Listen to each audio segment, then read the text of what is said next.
4 PM news network में दोस्तों आपका स्वागत है। मैं हूं आपके साथ राशिद जहीर।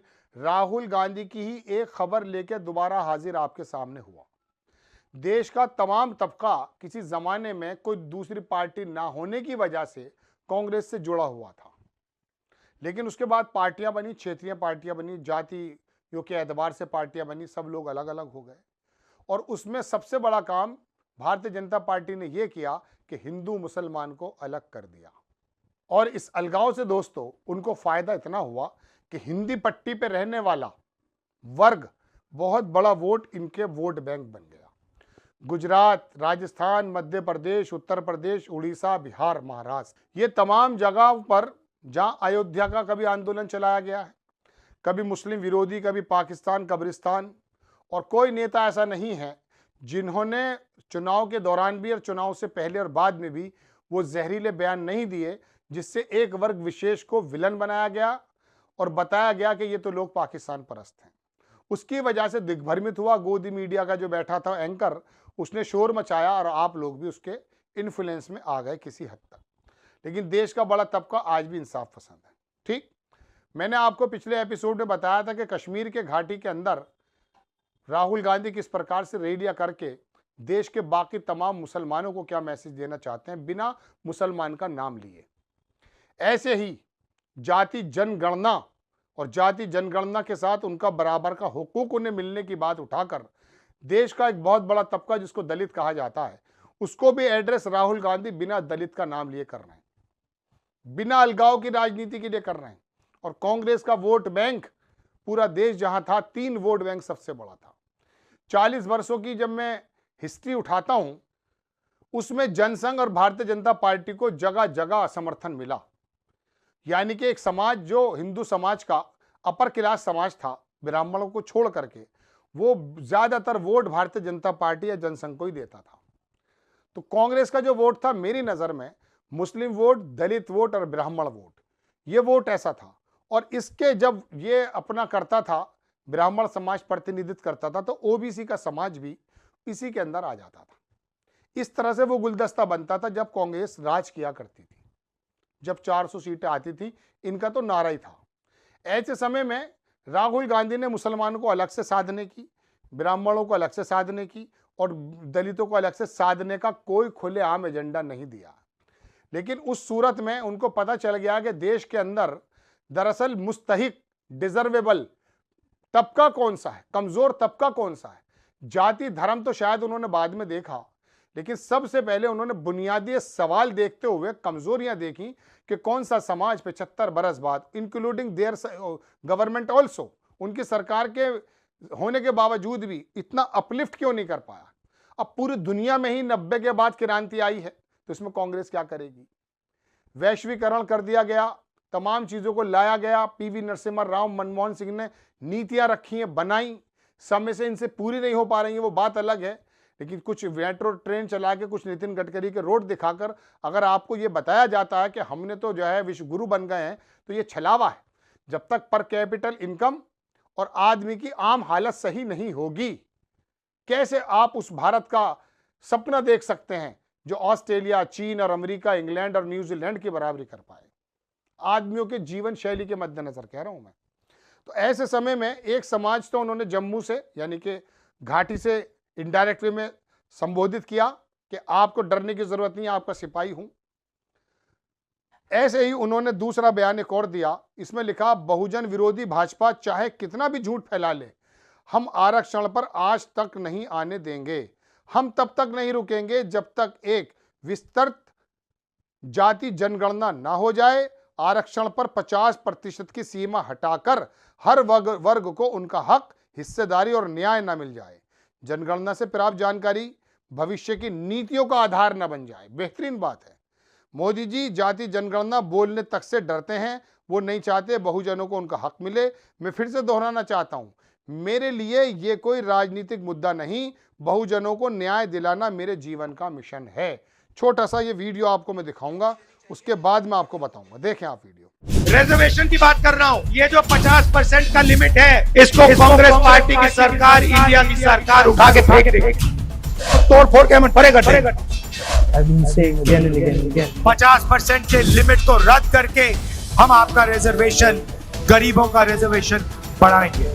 जो 50% का कैप लगा रखा है उसको आप पहले हटाइए, और अगर आप इस काम को नहीं करोगे पहले हम आप पे दबाव डालेंगे और फिर हम करके देंगे। तो रिजर्वेशन पे 50% का लिमिट रखा हुआ है, इसको एकदम हटा देना चाहिए। हमने डिसीजन ले लिया है 50% का ये जो बैरियर बना रखा है इसको तोड़ फोड़ के हम परे कर देंगे। ये जो 50% का लिमिट लगा रखा है इस लिमिट को हम हटा देंगे, परे कर देंगे। मैं आपको गारंटी देके कह रहा हूँ, इसको कांग्रेस पार्टी की सरकार, इंडिया की सरकार उठा के फेंक देगी और जो पिछड़ों का हक बनता है वो उनको मिलेगा। हमारी सरकार आएगी तो ये 50% का लिमिट है इसको हम तोड़ के अलग कर देंगे। तो रिजर्वेशन पे 50% का कैप लगा रखा है, इसको आप हटाइए। अगर आप ये नहीं कर सकते हो परे हट जाइए, हम कर देंगे। Barrier of 50% that has been placed on reservation, we are going to remove that barrier. I've been saying again and again and again, we're going to increase reservations beyond 50%. And I'm not against reservation. ना जाति जनगणना रुकेगा, ना 50% का barrier. जनता से order आ गया है, प्रधानमंत्री जी को ये बात एक्सेप्ट कर देनी चाहिए और ऑर्डर लागू कर देना चाहिए, और अगर नहीं करेंगे तो फिर दूसरे प्रधानमंत्री करेंगे। ये आपने वीडियो देख लिया राहुल गांधी का। इसके अंदर देश के एक और बड़े तबके से वो संबोधित हैं इनडायरेक्ट वे में, उनके बुनियादी सवालों को लेकर। ये बहुजन समाज पार्टी की सर्वे सर्वा मायावती हो या दूसरे नेता हो, वहाँ अठावले हो या यहाँ पर रावण हो, तमाम तरह के नेता हों, इन नेताओं को इन्होंने जो अपने अपने छोटे छोटे एक वर्ग बना करके अपनी राजनीति सीधी की है, देश का कितना भला किया वो तो जाने आप, लेकिन इन्होंने जो काम किए हैं उसके ऊपर उचक लेने की काम है। राहुल गांधी जम्मू में ना करके घाटी में करते हैं तो फारूक अब्दुल्ला पर प्रहार होता है, याद रखिएगा। ये जो छोटी छोटी पार्टियां जो पाकिस्तान परस्त कभी कभी दिखती हैं, मैं बहुत साफ कह रहा हूं आपसे, बयान है इनके ऐसे। मैंने पिछले प्रोग्राम में बताया कि बयान सभी लोग ऐसे बोलते हैं, या हिंदी पट्टी पे भारतीय जनता पार्टी वाले बोल देते हैं, मुसलमानों को कभी पाकिस्तान कभी अफगानिस्तान पता नहीं कहाँ भेजने की बात करते हैं। खैर, तो मैं आपसे अर्ज ये कर रहा हूं कि वहां पर फारूक अब्दुल्ला की अगर जड़ें खुद रही हैं देश के तमाम तबकों को एक माला में पिरोने के लिए, तो यहां पर मायावती, रावण और अठावले और दूसरे जो नेता जो बहुजन समाज के करते हैं, चाहे वो राजस्थान में हो, चाहे वो हरियाणा के अंदर हो, चाहे वो मध्य प्रदेश में हो, चाहे वो महाराष्ट्र में हो, उन सब लोगों को एक मैसेज है इस बात को लेकर के तुम्हारा जो वर्ग है, इनकी आपने राजनीति तो की है लेकिन आपने इनके बुनियादी सवाल नहीं उठाए। ये बुनियादी सवाल उन्होंने जो कहा मेरा मिशन है, जो आपने सुना, उसका मकसद यह है कि मिशन आपका है, आपके बुनियादी सवाल, आपकी बुनियादी ज़रूरतें जब दूर होंगी तो जाहिर सी बात है वो वोट बैंक कहाँ जाएगा। हालांकि राहुल गांधी की सोच जहाँ तक मुझे लगती है वो इस तरफ की नहीं है कि वो इस तरह के सवालों को करके प्रलोभन को दे करके उनका वोट लेना चाहता है, क्योंकि उसने तो प्रधानमंत्री पद के लिए मना कर दिया, उसने तो अपोजिशन लीडर बनने के लिए मना कर दिया। आज वो आवाज़ बनकर उभरा है, उसकी वजह यह है कि वो आप लोगों को जाति धर्म बाद में करके करता ही नहीं है। वो शख्स वो पहले आपके बुनियादी सवालों को करता है। उसने ये काम किया है कि महाराष्ट्र के अंदर जब यात्रा निकली और शिवसेना के लोग उनके साथ थे तो उसने वहां पर सावरकर पर आक्रमण किया।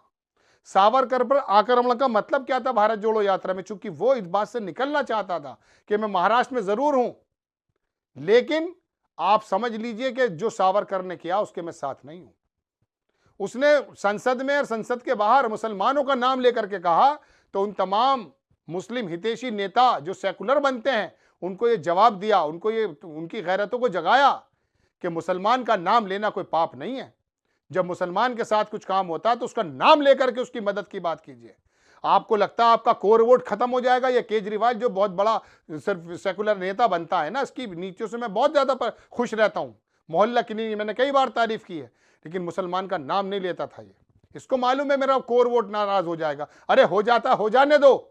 राहुल गांधी ने इस बात की परवाह नहीं की है। ऐसे समय में उन्होंने बहुजन समाज का उनके बुनियादी सवालों को लेकर के उनको बताया कि इनका हक मिलने तक उनके साथ वो खड़ा रहेगा। ये है वो मैसेजेस जो देश की उस माला को जोड़ने का काम करें। तो दोस्तों, ये आप राजनीति समझिए, कपड़ों दूर से पहचानना, राजस्थान के अंदर दूर दूर से बात कहना, मंगलसूत्र ले जाएंगे और ये कर देंगे। प्रधानमंत्री के मुंह से जब शब्द निकलते हैं तो वहां हमारी राजनीति के अंदर एक ऐसा सितारा भी आपको नजर आता है जिसका नाम राहुल गांधी है, जो जोड़ने की बात कर रहा है। बिखर चुका है भारत, उसके लोग, इन लोगों ने इस काम को किया।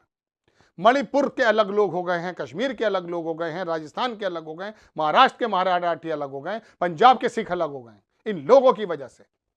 और राहुल गांधी ने क्या काम किया? मणिपुर गया है वो फिजिकली, इनकी हिम्मत नहीं हुई है। मैतेई को कुकी से लड़ा रहे हो ना आप लोग, क्योंकि आपको मिल जाएंगे वो नीचे जमीन का वोट। और वो आदिवासी किसके हैं भाई? वहां जाके इस आदमी ने काम किया। और उसका मतलब ये नहीं कि उसी समाज का नेता है, फिर वो उस समाज का भी नेता है जिस समाज की आप राजनीति करते हो। उसके अंदर भी इंसाफ पसंद तबका, वो तो मजबूरन बस ना मिलने की वजह से आपकी खटारा बस में बैठ गए थे। अब जब उसने वेल एयर कंडीशन बस नजर आई है ना, और मंजिल पे पहुंचने वाली वो है, तो उस पर बैठेगा हर एक इंसाफ पसंद तबका। उसने उन्हीं के बुनियादी और उनकी जरूरत और उनकी मंजिल का पता बताया। उसने ये नहीं बताया कि तुम इस बिरादरी को तो इस बस में बैठ जाओ। उसने कहा तुम्हारी जरूरत यह है और तुम्हारी मंजिल यह है, तब जाकर के उस बस में बैठने को तैयार है। यही वजह वो 50 से 99 आ गया, 40 से 99 आ गया, 52 से 99 आ गया और 100 से पार हो गया है। और अगली बार और भी हालात आपके खराब होने वाले हैं। आपको खबर कैसी लगी अपनी राय कमेंट्स बॉक्स में जरूर दीजिए। चैनल को सब्सक्राइब कीजिए, शेयर कीजिए। नेक्स्ट टाइम में किसी खबर के साथ हाजिर होता हूँ। जय हिंद।